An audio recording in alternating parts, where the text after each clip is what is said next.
Hello, everyone. Welcome inside the Red Earth Production Studios for this edition of YBMcast. And today on YBMcast, we have our G.A.C. preview continuing. First time on the show. We appreciate it very much. Head coach Trey Pirkle from Holt High School. Appreciate you having me. Absolutely, Coach. Good to be here. I'm looking forward to this one. I think you guys, last year, I kind of recap a little bit. G.A.C. Central, you were 3-7. Mm-hmm. Kind of a tough year overall, 13-21. Yeah, down year for us for sure in terms of record. Yeah, definitely. Scoring your scoring runs 4.4 per game. In the G.A.C., you struggled to score some runs, 2.7. Defensively, overall, you allowed 6.4 runs per game, 6.3. I know you're probably going, you can stop now. It's just one of those things we try and bring it because then we're looking at things. You got some guys coming back. Mm-hmm. But first, if you could, because first time, just some background about yourself. Sure. How you got into coaching and how you got there to Holt. Yeah, absolutely. I'm actually a 2010 grad from Holt. So I played under Joel Adam in his career. And then I came back after college ball. I played my college ball at Mississippi College down outside of Jackson. Came back in 2018 was my first year back on staff at Holt, or I say back on staff, player, then transitioned to coach on staff. And I served as a volunteer during that time. 2018 was Joel's last year. And then I kind of segued that into a paid gig on the varsity level, and I took over the reins 2021. So I've been doing this. This is going to be my fourth year as the varsity coach. Loving every bit, learning a lot. But I come from Holt, so I like to do things the Holt way. We have a standard that we try and uphold. Fell short of it a little bit in terms of record last year. I even think we set the school record for the amount of errors we committed defensively. No, so not a headline that you want, but something that we're definitely trying to correct. We will be able to score runs, but if you can't prevent guys from scoring on the other side, that's going to be hard to win ball games, especially in a conference like the GAC. Yeah. And Central, North, South, it doesn't matter. There's good ball players everywhere in this area. You were talking about the Holt way. What is that culture, and how have you tried to work to continue to instill that? Yeah, not necessarily in terms of strategy, really, but like just the way we go about our business is we want to be professional in pretty much everything we do. The way we prepare, the way we approach each game, and the way we conduct ourselves on and off the field. It's not just the games. We want to set the example for the younger guys that are coming through and watching.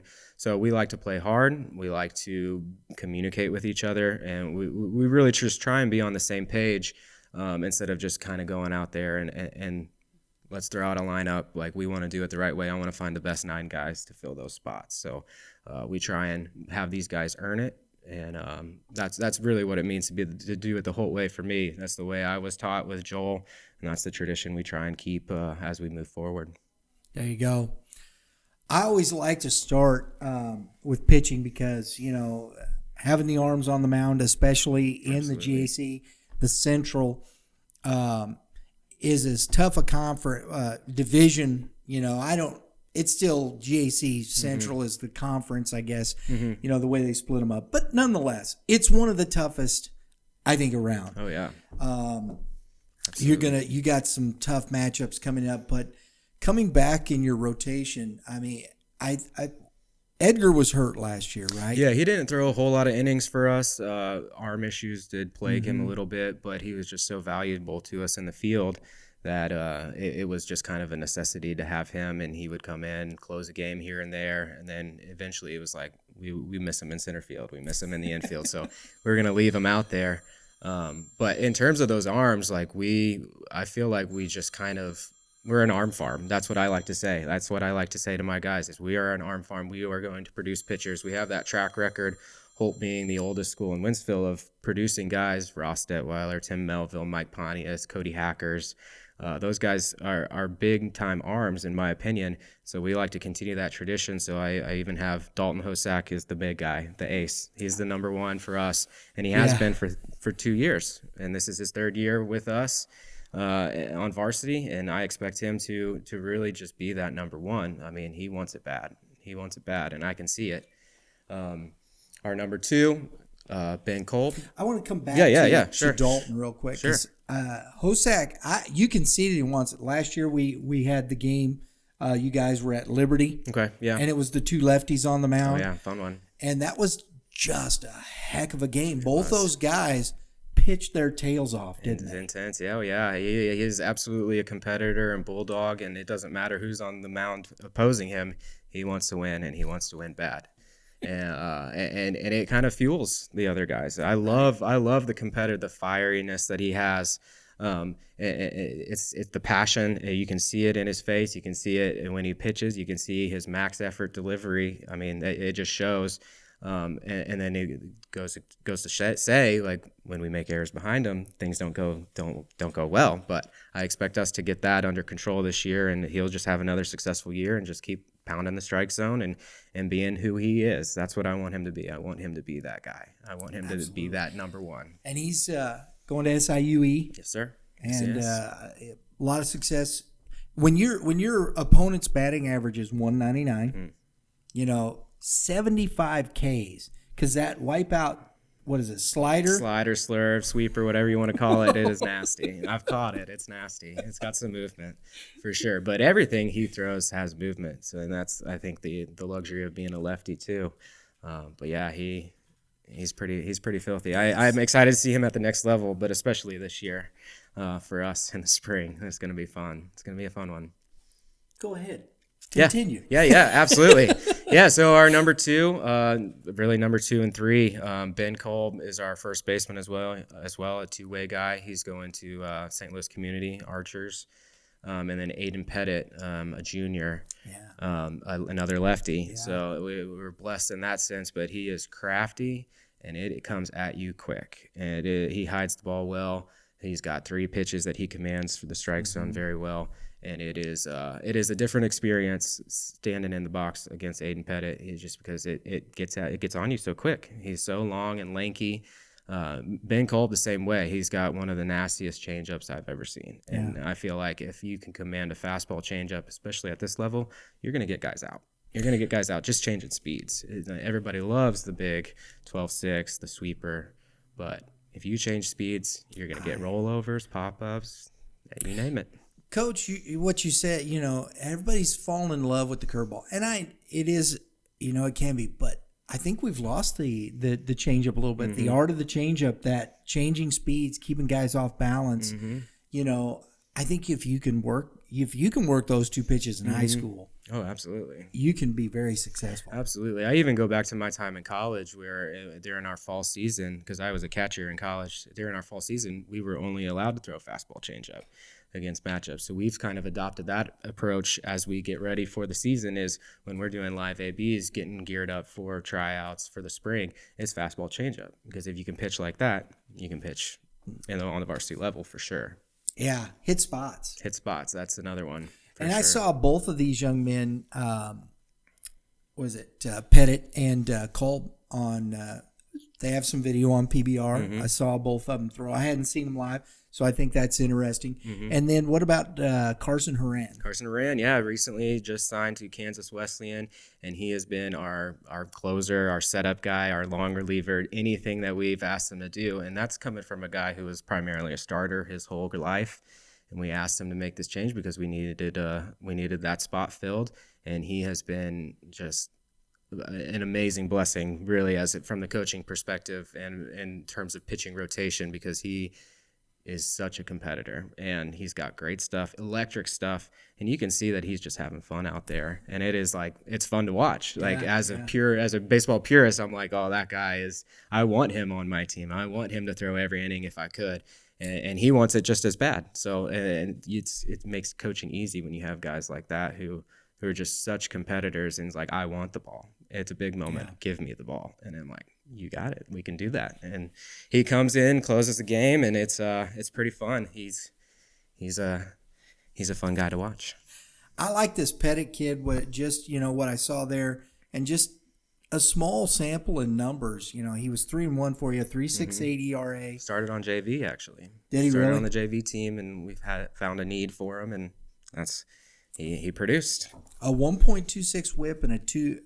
I love the OBA. Those to me, when you can, it was a 208. You know, your opponent's batting average, when you're keeping guys off base, you're not walking, that's how you stop them from scoring, right? Especially at this varsity level. You guys keep guys off base, you're going to have a good chance to win the game. So he's got one of the better pickoff moves too. I go back to him being crafty and that long, lanky lefty. Even that pickoff move is going to come out and surprise you. So I've seen him walk the leadoff guy and then just pick him off right away. So it attests to his craftiness as a pitcher and him being a gamer. But getting that first guy out is always huge, like you said. That's awesome. I want to ask, you know, of course, there's always, is there any freshmen, sophomores, who's there that might get a thought process at the varsity level? Yeah, I've got two sophomore arms that have really jumped out and surprised me as we've gone through off-season workouts and open facilities and everything. John DeGelder, he's a sophomore, spent his time on the freshman team last year. He ate up a ton of innings with them, but he has grown and the velo has picked up, and I see he's one of those guys that just commands the zone, and that's hard to overlook, especially at this level. And then another one, Beckett House, a sophomore as well, and he's got a couple brothers too, and a cousin I think in the program as well. But a sophomore that has just shot up in terms of height, so that alone will pick up velo numbers right there. And he's been someone that I've seen really command the zone as well. And again, that jumps out at me, especially having those younger guys who are able to command multiple pitches and not just a fastball. And let's see where this curveball goes or this changeup. It's I know I'm spotting it up, I'm hitting the catcher's mitt, and that's an eye-opening thing as a head coach because pitching is a luxury, and we got to have that. So those are two guys that have really surprised me, and maybe seeing some innings early on in the season, but I expect them to be around for a while, and I'm excited for them. I'm excited about them. You're talking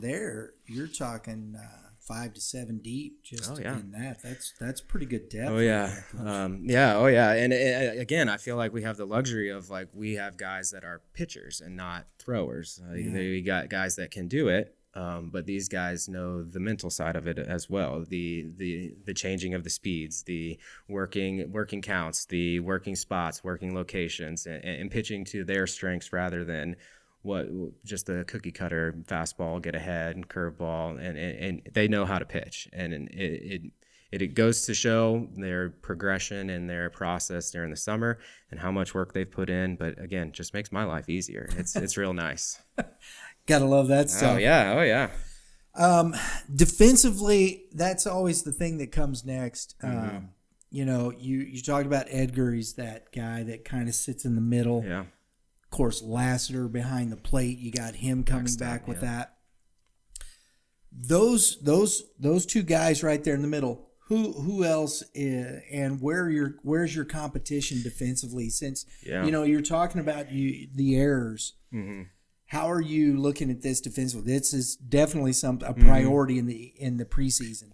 Oh yeah. So yeah, we have a couple spots that I would consider up for grab: corner outfield spots, and then third base for us in particular. Mark Hunt will shift from the right field, where he primarily was all year, to shortstop. I feel like that kind of solidifies it. A couple guys in the middle as well, Nate Cruz, Connor Fick. Those are guys that can fill roles, but they're going to be fighting for a spot, and I've been pretty clear about that all year. Is like I am, and this might sound harsh, but I am actively looking for your replacement. It is up to you to keep your spot, and that's a tough lesson that a lot of us learn, but that is the nature of the game. Like, yeah, I am looking for somebody to take your spot, but you have it now, and if you want to keep it, you got to produce. That's just the nature of the beast. But we go about it in a way that, like, I feel everybody has bought into it now. And like I was talking earlier, like, it just makes my life easy when guys buy in. I want to be here. I want to work. Nothing's going to be handed to me. I got to go out and take it. So I love that. Yeah. Well, but as a college player, as a high school player, as a college player, that's the way it was. That's the world. Yeah, that's the sport. That's what we signed up to do. That's what we've agreed to do, and it is a dog-eat-dog world, but that is baseball. Hopefully, you're not wearing milk-bone underwear. No, nothing like that. I don't know. Nothing like that. But so And those are the spots and defenses there. Kyle Edgar, is he going to be roaming center field for you? Center field is where I have him as of right now, and we've kind of solidified that spot. But you want your center fielder to be kind of in charge of the outfield, and he's been a 3-year starter now, so that's his spot. He has earned it, and I don't expect him to relinquish that to anybody. So, center field is where I see him. Obviously, Lassiter behind the plate. And then we've got those guys that played a lot in those in their spots last year, and got a couple guys that are moving around. But we've been pretty open and honest with them that it's up for grabs. Come take it. I love that. Mm-hmm. Now coming back to Mark Hunt Sr., moving to shortstop. Mm-hmm. He was productive offensively. Absolutely. 304, 400, 478 slash line, 12 runs, 12 RBIs. I love this part. 5 doubles, 2 triples, and a home run. Yeah, he produces. He's a gap-to-gap guy for sure. And obviously with the 1 home run, 1 snuck over. I think that was at Liberty too, straightaway center, which was a pretty impressive feat. But yeah, he's a gap-to-gap guy, and he'll go out there and run. He'll leg it out. He wants it bad. He's a guy that filled a need in right field last year, a true infielder, which is the move to shortstop. Mm-hmm. But he's one of those guys that is not afraid to be vocal and get everybody on the same page, and that's going to be huge for us. I'm pretty excited for his season and what that production is going to look like coming up in the spring. Now, Ben Kolb, along with pitching, you talked about him at first base, and offensively, here's another one, 292, 386, 375. Not as big on the MASH numbers, but still 15 RBI, Absolutely. 14 runs, 6 doubles. Yeah, that's a guy who has actually not reworked the swing completely, but there have been some changes to that swing that I've seen recently, and that's going to be a scary dude. He's grown, too, from last year, junior year. Big kid, throws hard, but I've seen some swings from him in the cage and on the field at open stuff. And it's a different sound coming off his bat. It really is. And he's made some tweaks, and we've gone on that journey and talked about it, watched film. He's a guy that is constantly looking at film, constantly looking at the tweaks, the things, the successful hits. That's the stuff that he's trying to visualize every single time. And I think that those numbers that you have are just going to jump up as he goes into his senior year. And then coupled with that, him being a two-way guy on the mound, that's a very valuable piece to have. Absolutely. Yeah, because those are good numbers. Great numbers. I expect them to be even better this year, and not to put any pressure on you, Ben, but I see you working, man. You've been grinding. Of course, and offensively, Chase Lassiter right there in the middle of your lineup. He was 337, 425, 402, 16 RBI, 10 runs, 4 doubles, a triple for a catcher. Was he huffing and puffing at the end of that one, Could Coach? be. I might have had oxygen for him over at third base, but that might have been for me too. Just let's go. No. He's just such a solid bat in the middle of the lineup, and a guy that gets on base. And that's what you want. You got to have guys on base. Going to the flip side, like keeping people from scoring. That's what we're trying to do offensively: is get guys on base, get them around back to home plate. So, and he's going to Maryville. Good, that program's on the rise there. D2. Oh, absolutely. Right, and then Kyle Edgar. He led the team 372, 495, 436. 19 runs, double, 2 triples. You've got offensive firepower. Oh, yeah. So you got guys. Then, as you were talking about the guys duking it out for time, Gavin Poindexter, Nate Cruz, Jacob Ketterman, they didn't get a lot of at-bats last year. Connor Fick, Riley Crowd. Where do you see those guys? What have you seen from them offensively in the cage? Poindexter in particular has really impressed me, and Cruz as well, just with their offensive changes that they've made, things that have hindered them in the past, they have corrected them. And that's great, and it's awesome to see in the cage, but I'm excited to see as we go into games to see that change, because it's one thing to do it in the cage, it's another thing to produce in a game.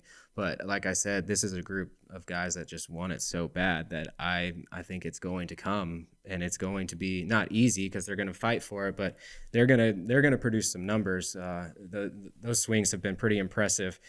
Jacob Ketterman, a varsity wrestler as well, but just hits the ball so hard. Every time he hits the ball, I feel like he's finding a barrel.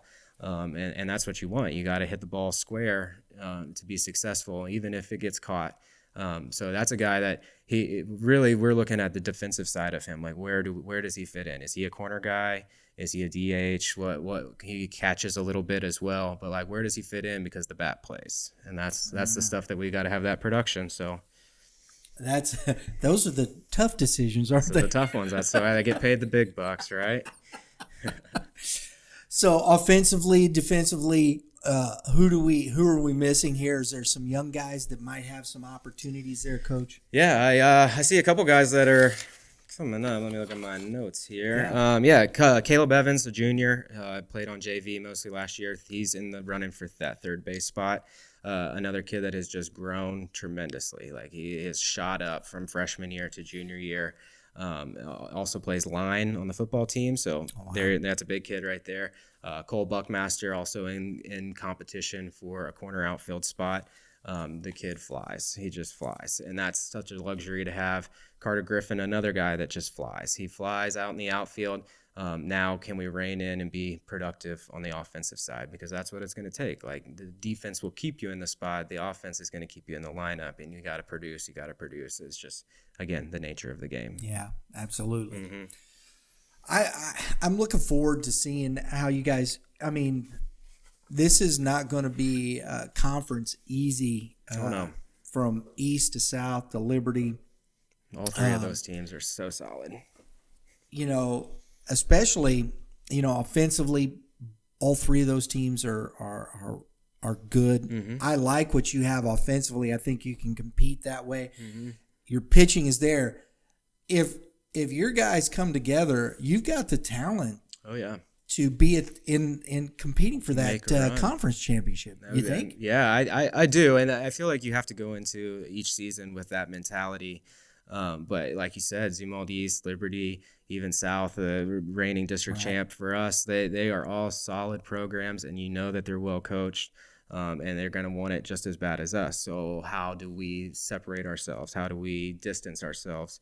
And I always, and this is something that I've loved. I have a quote here from Tony Gwynn, the great Tony Gwynn, is, you don't work the way I've worked and worry about stepping on foul lines. So you don't worry about luck. It's talking about preparation. How do we prepare for this season, for each game, for each pitch? It's focused. It's with intention. And there is no such thing as luck when we prepare the way we prepare. And that's, I love that. Yeah, and that's the attitude that these guys have, and I already see it this early in the spring. So how do you not? You got to love listening to Tony. He just is so fun to listen to talk about. I love that. You can listen to him for hours, especially talking about hitting. That dude is. I remember, I'm an older gentleman. Mm-hmm. Rod Carew back in the day. Another legend. Yeah. Another legend. That guy could just hit. Mm-hmm. And he had one of those awkward starting, but man, Rod Carew could just hit. Tony Gwynn, I loved watching. I rooted against him. He's with the Padres, a Dodger fan, but you can't help it. You couldn't get the guy out. No, you really couldn't. You really couldn't. He was one of the legends. He was, just such a pretty swing, finding barrels left and right, and can hit pretty much any pitch. It was uncommon to see him off balance, right? It was just like he was prepared for each pitch, and that just goes to show the work that he put in. So that's what we're trying to foster over at Holt, is just putting in that work and letting go play in the game, have fun. Can't leave out Washington down there. Mm-hmm. Washington's going to be good again. Mm-hmm. Zumwalt North is getting back. They've got some talent there. They got some dudes. They're week in and week out, Tuesday, Wednesday, you got to bring your A game. Oh, yeah. No, you got to bring your A game every game, but yeah, especially those conference games. And those are the ones that we have circled. We have pretty much every conference team. We want some payback. You going back to our conference record with 3-7 last year, we have some games that we want to pay some teams back.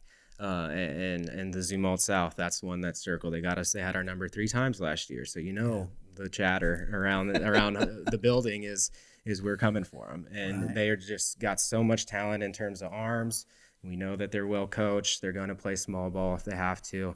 But those are the teams that we want. We want those conference games. Every game's important, but especially those conference games. Yeah, those are good matchups. I always look at these things, and it's tough because we only have so many slots that we can fill in and whatnot. But I was thinking about Hosack and Cox.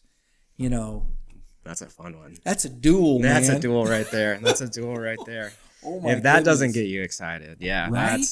those are some fun games right there. Yeah. Those are some fun games. Even Hinkie over there. I know. I'm ready to see him again. He had our number twice last year, so Oh boy. I'm ready to get back out there, making me excited. And it shows you, in my estimation, really how tough the GAC Central is, because you look at East and South. Was it 3 of the last 4 years they've been in the Final Four? Oh yeah.